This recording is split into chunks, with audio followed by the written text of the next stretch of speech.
I braved up to go and say, you know, I feel something behind my ear. And she felt, and I'll never forget how she just went so quick. It's probably glands. So, she the doctor, I'm not the doctor. I'll work with that, you know. But then some time was passing, and then I'm like sleeping, and I'm like what is, you know, it's irritating. And so I go back, and then she sent me to the ENT. And in his language, and I could appreciate him because when he was examining the area, he was like, we'll do the biopsy. If it's cancer, then we'll such and such and such. So, I'm sitting in the chair like, because no one's ever, put that term in this equation. And they did the biopsy, and then they sent me over to the special ENT. So the room empties out, and that doctor, it was all over his face. It was all over his body language. And then, like you said, he says those words. And I don't know about anybody else, but it felt like all of a sudden I was sitting there, but I wasn't sitting there. Yeah.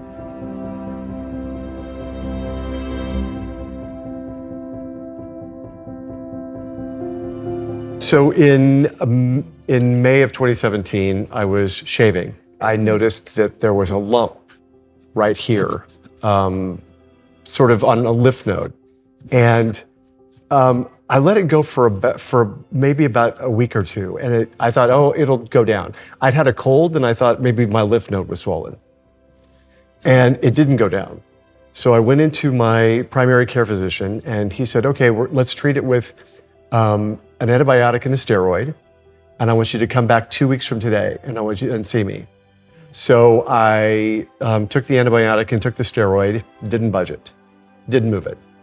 So I went back in to see him, and he said, okay, I want you to walk out of my office, and I want you to go to the ENT right now. He did an MRI, and he said, and the MRI showed a cyst near my carotid artery. The MRI did not show cancer. It's a little too close for your carotid artery, so let's take it out. And I said, fine. I was in and out of the operating room in less than 90 minutes. I woke up in recovery. And he walks in and he said, went great. Got it all? He said, recover for the weekend, come back in. Tuesday we'll change the dressing. And I spent the weekend, sort of recovering from the surgery, and everything was fine. And I went to a concert on Sunday night. I mean, I went to go back to live my life. And then Tuesday, that Tuesday night, he called me to tell me that they had found cancer.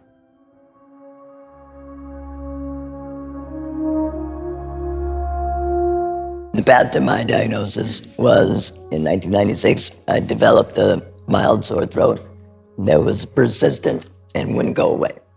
I ignored it. And it went on for 2-3 months.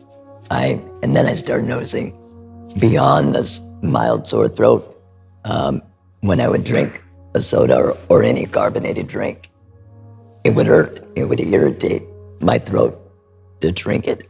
And I thought, well, this is weird, but still, I ignored it. Finally, I said, this is going on for too long. And I went into a clinic, and they checked me. My lymph nodes on the right side of my neck were swollen as well. They checked me and said, it's probably nothing, just go home, and if it doesn't go down, and if you don't have some relief in a week or two, come back. Didn't go down, I came back. And they said the same thing, only this time they gave me antibiotics and said, see you in 2 weeks again. The antibiotics did nothing. And I went back, and the sore throat was getting worse now. And the lymph node was, getting a little bigger. And they said, it's probably nothing. The scans don't show anything. I just had a moment where I said, it's something. I know that something is wrong. And I sort of put my foot down and demanded to see the head doctor in charge of the ENT, laryngology department. And she came in, and I think more to placate me than do something. She said, let's schedule a needle biopsy. And they scheduled the needle biopsy for Thursday. And so I came in Monday. My wife was at work because we didn't think it was going to be anything. I thought it was going to get a clean bill of health. And she said the needle biopsy showed of the lymph node showed squamous cell cancer.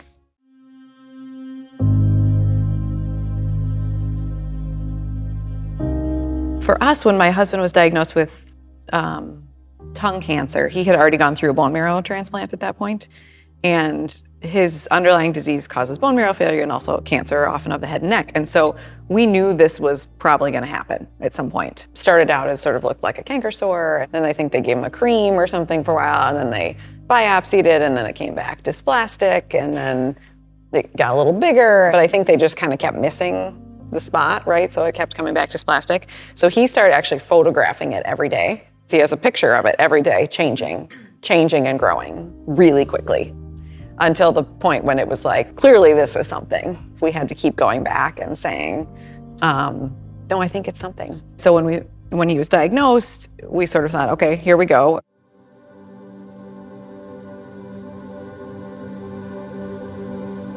I think early 2015 is when I started noticing a little ulcer on my tongue. But I thought it was mostly because I had done one of my molars was removed, the wisdom tooth was removed, and there was a little piece, bone in there. And I was rubbing against the tongue, so I thought maybe it's just a result of that.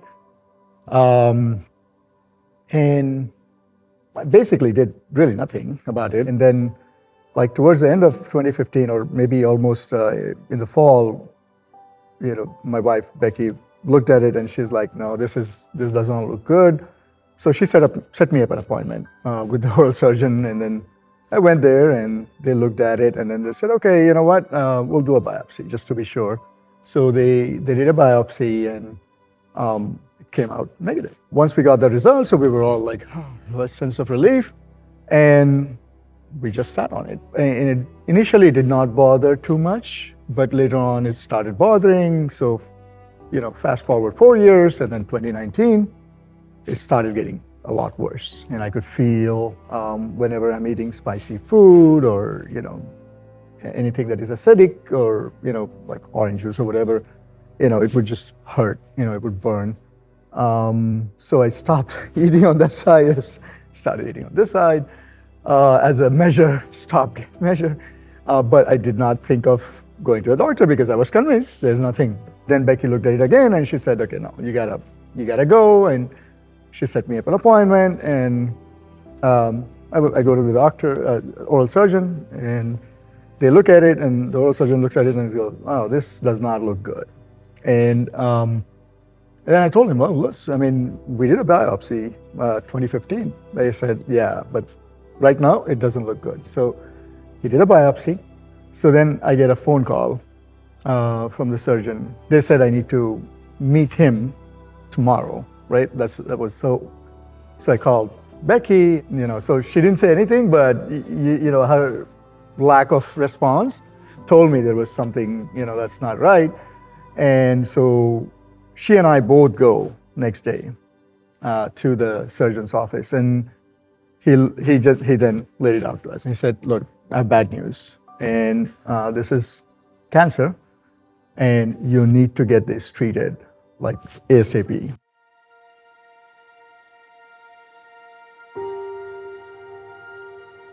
My path to diagnosis was frustrating. My PCP,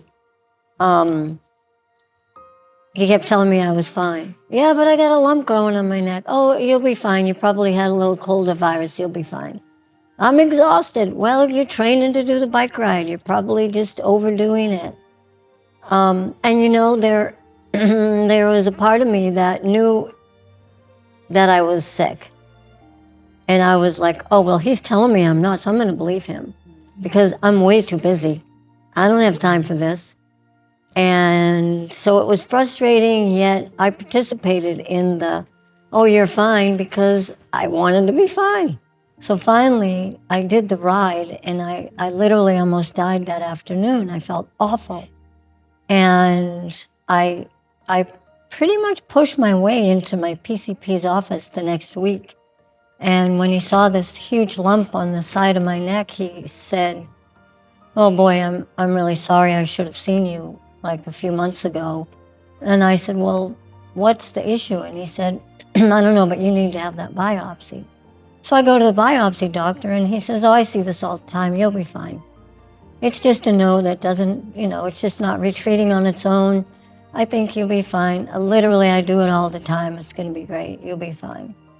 So the day comes, and I go in, and I have this biopsy. All of a sudden, there's this flurry of people and machinery, and I'm out of it, but I know something doesn't feel right. And all of a sudden, the room empties, and it's him sitting next to me. And he said, I have to tell you something, and you're not going to like it. And I wish I had said, then please don't tell me while I'm here alone. And I said, what do you have to tell me? He said, you have cancer. You have a very serious cancer.